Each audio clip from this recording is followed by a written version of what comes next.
En attendant, nous allons parler des chauffeurs VTC qui demandent la réouverture de la rue de Rivoli à Paris. Et on est en ligne avec Jean-Claude Régnier, qui est vice-président de l'Association des VTC de France. Bonjour. Bonjour Philippe, bonjour Cécile, bonjour Roger et bonjour aux auditeurs. Oui, bon, Jean-Claude Régnier, on vous connaît bien, vous êtes venu souvent sur Sud Radio. Alors, qu'est-ce qui se passe? Avec la double casquette. Oui. À l'époque, c'était les gilets jaunes. Oui, bien sûr. Bon, Jean-Claude Régnier, qu'est-ce qui se passe du côté des VTC? Vous êtes en colère et notamment, je crois, à Paris, mais pas seulement en fait à Paris. Hein. Non, tout à fait, on est en colère en France. Donc, juste avant d'avoir votre appel, j'ai eu le professeur Raoult qui vient de me confirmer par téléphone que l'azithromycine et l'hydroxychloroquine n'avaient aucun effet sur le virus Hidalgo.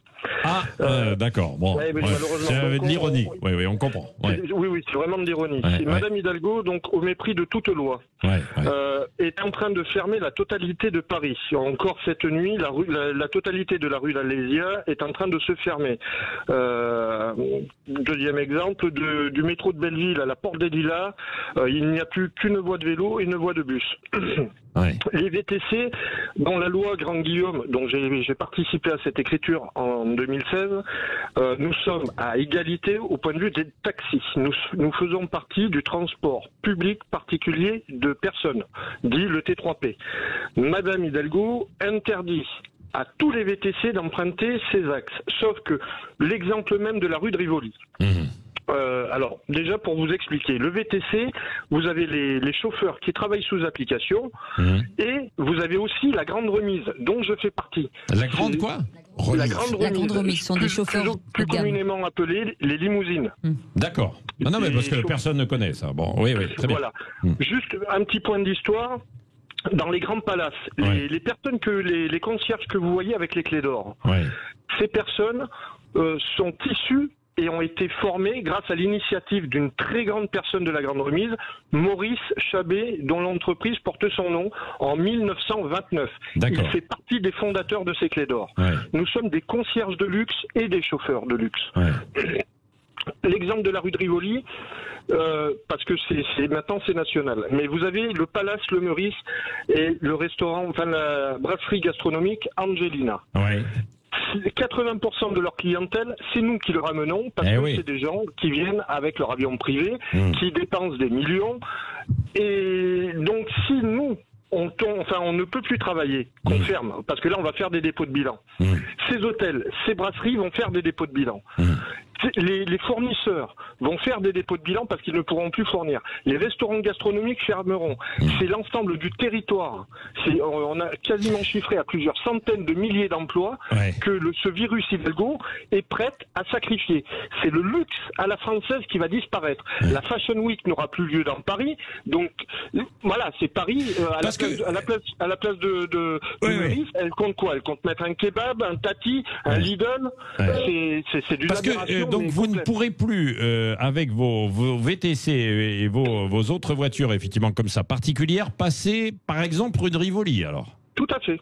Seuls les bus et les taxis pourront passer avec les ambulances.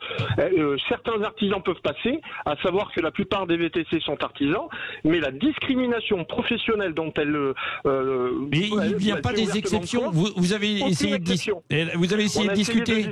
Oui, il n'y a aucune discussion, elle maintient sa position. Donc, elle a une volonté, alors qui plus est, c'est une menteuse.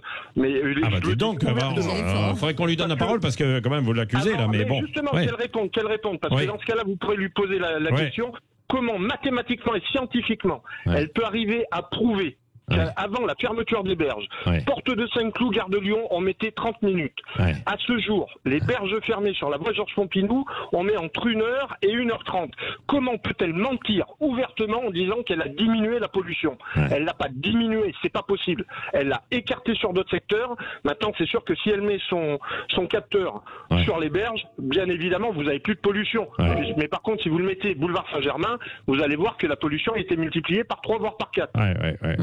Ah non, mais c'est terrible. Et est-ce que dans les autres grandes villes françaises, on rencontre un peu la même chose, Jean-Claude Régnier? Pas encore, quand même. Alors, si, justement, c'est pour ça que je vous dis que... vous êtes à Toulouse. Oui, alors, je vous prends l'exemple de Toulouse. Le maire, les maires successifs depuis 15-20 ans ont eu des cerveaux. Parce qu'avant de dire, il n'y aura plus de voitures au centre de Toulouse, comme à Strasbourg d'ailleurs, puisque c'est le même exemple, mais bon, Toulouse est plus grand. Ouais. Ils ont dit, tout autour de la rocade, on va mettre des parkings sécurisés et gratuits. Sur chacun de ces parkings, vous avez soit une voie de bus, soit une voie de métro, soit une voie de tram qui vous emmène au centre-ville. Votre ticket, vous le payez simplement à la journée, qui est dérisoire, et personne ne dit rien. Ouais, sauf que Hidalgo, elle impose son idée farfelue et utopique sans proposer quelque chose de concret. D'alternative surtout. Moi, maintenant, voilà, si on veut faire de l'écologie, je suis prêt. Je suis d'accord. Bon, on avait... Il y a beaucoup de choses à faire. Oui, Jean-Claude Régnier, nous avions ce matin sur Sud Radio le nouveau ministre en charge des TPE, Alain Griset, qui est un ancien artisan...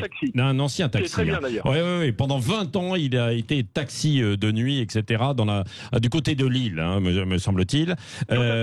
Il a dit, bon, j'espère qu'on va réussir à trouver une solution. Il faut qu'on dialogue ensemble, entre VTC et taxi d'ailleurs, et puis ensuite avec les élus pour trouver des solutions. En tout cas, voilà, il fallait... je comprends que vous aviez envie de passer ce coup de gueule, Jean-Claude Régnier, parce que c'est vrai... Là, c'est des centaines de milliers d'emplois directs et indirects. Parce que là, c'est tous les restaurants, c'est les boutiques de luxe, c'est les palaces qui risquent de mettre la clé sous la porte.